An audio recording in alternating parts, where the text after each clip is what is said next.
Hey guys, I'm back for another video, and this time I want to talk about the various problems with media, China included. This is an opinion piece, and it's of course simply from my perspective. I just want to first say that I was recently featured on CGTN, and it's a piece that's been seen by a lot of people, especially in China. I didn't actually do the interview with CGTN, I did it with Shenzhen TV, but multiple news outlets have republished various parts of the footage. Overall, I'm pretty happy with how it turned out, with the exception of a few parts that were left out that I personally wish they kept in. Most notably, the greater context on my comment about wanting my kids to be proud of their Chinese part of their identity.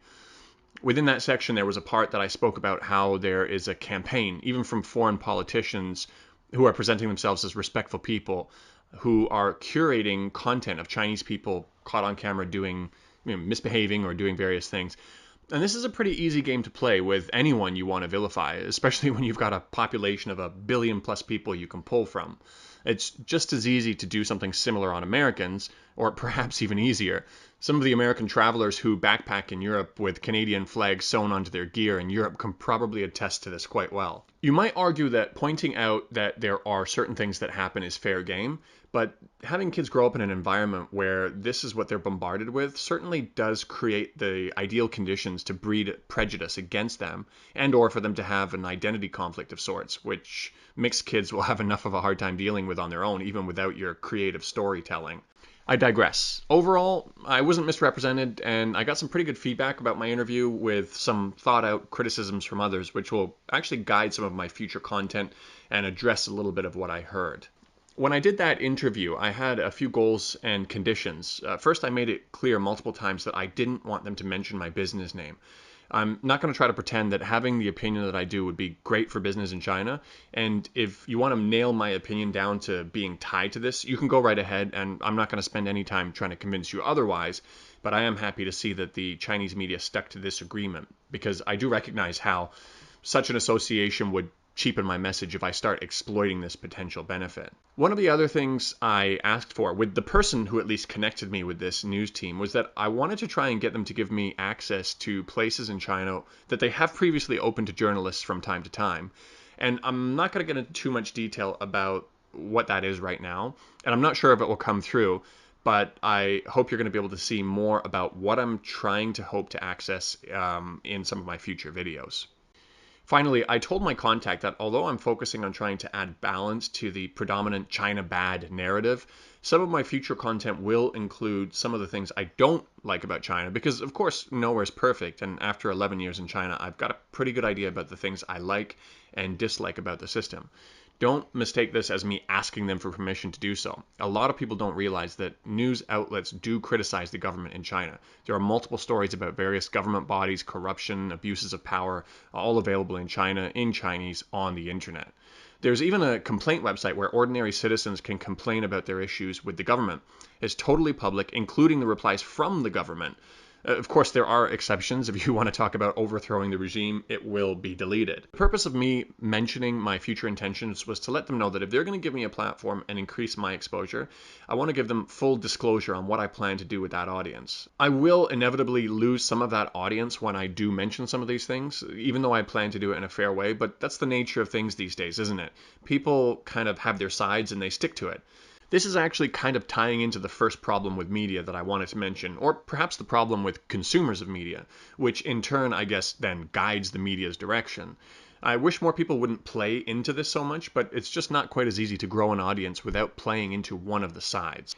It's not lost on me that it may seem like that's exactly what I'm doing with my content while I'm working on my short-term goals of offsetting the one-sided narrative that's out there in the other direction, based on guided by my perception that there's too few people filling in points from this other perspective that I'm giving. But even when my content does begin to move towards the middle ground, I'm still not going to satisfy the other side, and arguably will satisfy even less people than I am now. To quote Tupac, that's just the way it is. While I do say that China's media outlets are allowed to criticize the government to a certain degree, it's inevitably going to be a more unified narrative overall. This follows the entire philosophy of how this pretty much the entire system works in China, which is a system of reducing divisions and promoting unity. It's also how China has managed to accomplish so much in such little time. There is no possible way that China would have made as much progress in poverty alleviation, infrastructure, high-speed rail development, and much more if a large portion of their time had to be sliced out in order to devote towards fighting about politics in the government and in the streets, like you see in Portland, Oregon, where Antifa and red hat wearing Trump supporters are physically beating each other. China doesn't make a plan and then have it suddenly change along with the government every 4 to 8 years. They make a plan and they do it. When you've got a system like America's that embraces these political differences and you accept the fact that a divided society, even to the point of physical fighting, will occur, and that infrastructure projects and programs designed to improve the lives of citizens will be deployed at a far slower pace, is part of the price that you've got to pay for political freedoms, you're certainly allowed to make that argument, and you could, of course, make an excellent argument for it.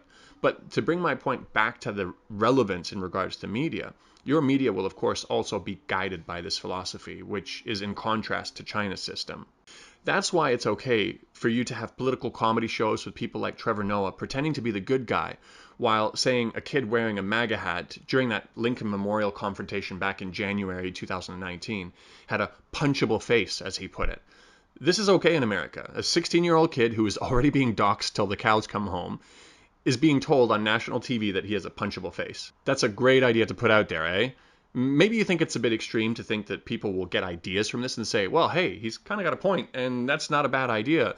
But then you're probably underestimating or underappreciating how many stupid people there are out there. China's media is a little bit more safe in that regards, in terms of acknowledging there are stupid people out there. China, of course, is not going to have the same kinds of problems to begin with in regards to media outlets pitting divided political groups against each other, because there's a lack of political options to begin with.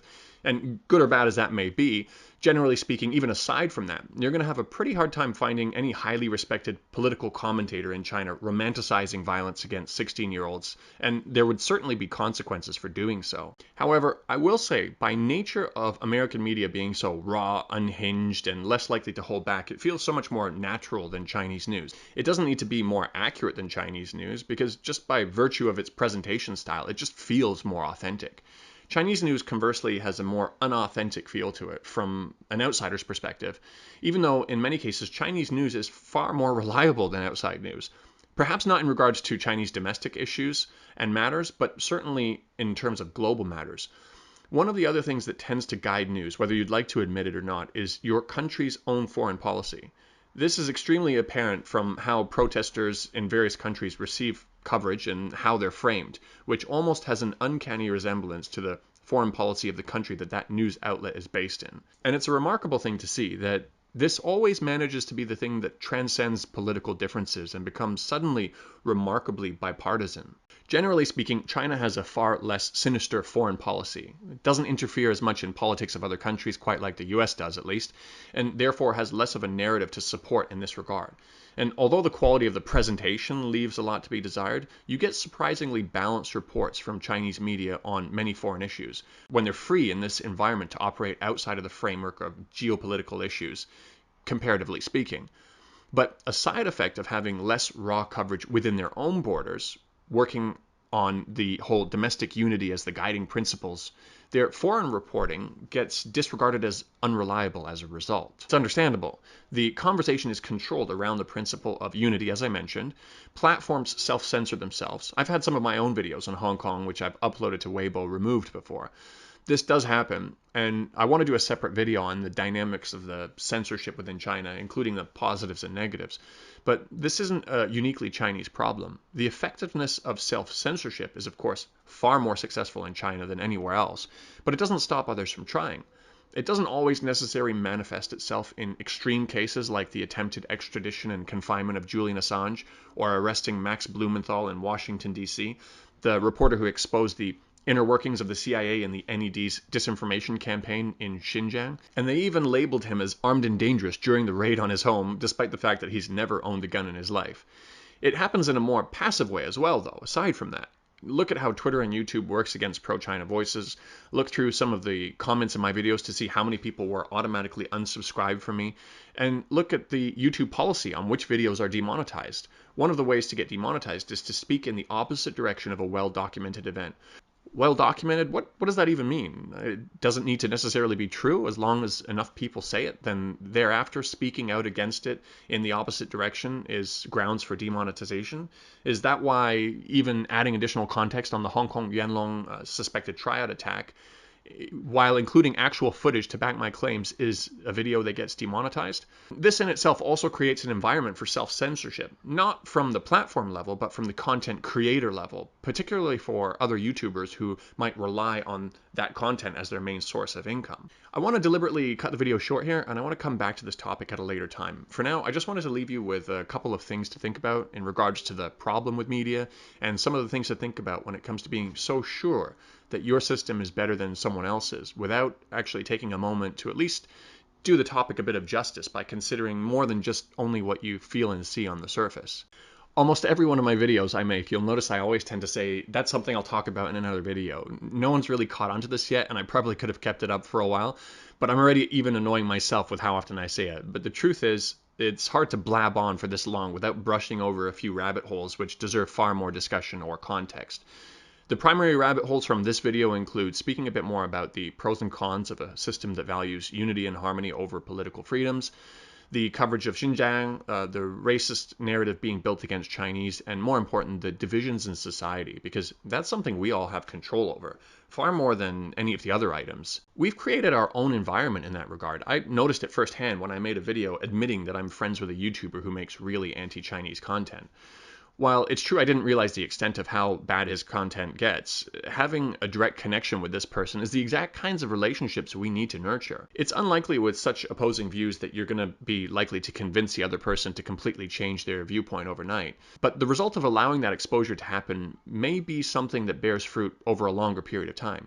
Maybe the option can lead us to a better understanding of where their hate comes from and how to better address it on a larger scale.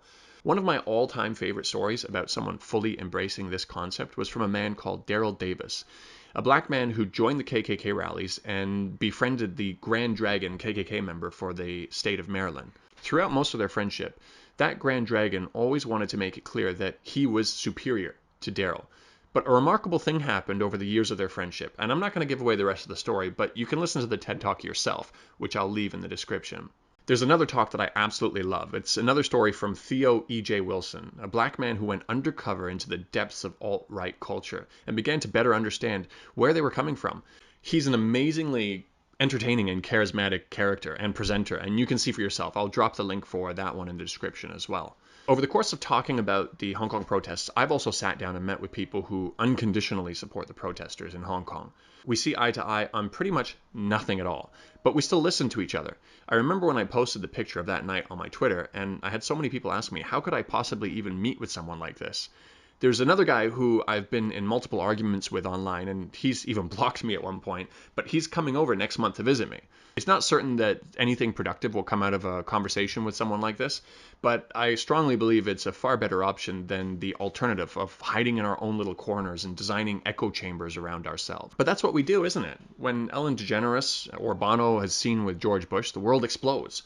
Our Google News feeds, search results, and Facebook timelines are specifically curated to our personal preferences and belief systems, and we surround ourselves with comfortable, like-minded opinions.